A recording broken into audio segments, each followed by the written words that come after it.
పని లేక పటేల్ ఇంటికి పోతే పాత గోడకు పూత పెట్టమన్నాడట. అట్లే ఉంది నా కథ. ఇప్పుడు నా ఫోన్లో కొత్తగా ఏ వీడియోలు తీయలే, అందుకే తవ్వకాలు జరిపితే ఈ వీడియోస్ బయటపడ్డాయి.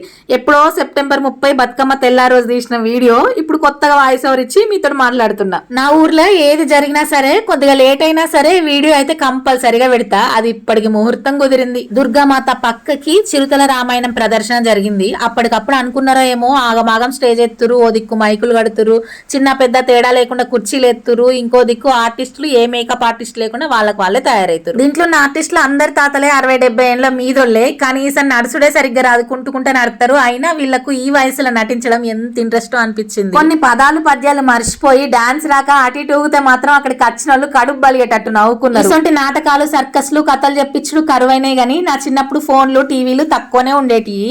మా జనరేషన్ పిల్లలకు ఇసొంటి ఎంటర్టైన్మెంట్ ఉండే. ముందు కూర్చునటానికి ఇంటికాంచెలు సంచులు పట్టుకొని జాగా ఆపుకోవడానికి తోటి పిల్లలతోటి యుద్ధమే ఎద్దుము, అంత డెడికేషన్ ఉండే అప్పట్లో. మధ్యలో కొన్ని సంవత్సరాలు లేవు గానీ ఇప్పుడున్న యూత్ వల్ల కొద్ది కొద్దిగా మళ్ళీ అక్కడక్కడ ఇసొంటి నాటకాలు అయితే ఎత్తురు. కానీ అది ప్రదర్శించడానికి ఇప్పుడు జనరేషన్లు ఉన్న మనుషులు మాత్రం లేరు, అందరు వెనకటోళ్ళే. 11 దాకుండి అందరు ఒక్కొక్కళ్ళు ఇంటికి జారుకున్నారు. మా పిల్లలు ఇంతవరకు ఇసొంటి చూడలేదు. అందుకే మా అశ్వత్ ఎంత ఇగ్గుకొచ్చినా ఇంటికి రాలే, 12 దాకా కూర్చున్నాడు. మా ఊర్లో పండగ సెలబ్రేషన్స్ ల భాగంగా ఒక్కో రోజు ఒక్కో ప్రోగ్రామ్ ఉండే, దాంట్లో ఇదొకటి. మీ ఊర్లో కూడా ఇంకా ఇట్లాంటి నాటకాలు ఎత్తురా ఎత్తలేరా? వేసినప్పుడు మీ ఫీలింగ్ ఏంది?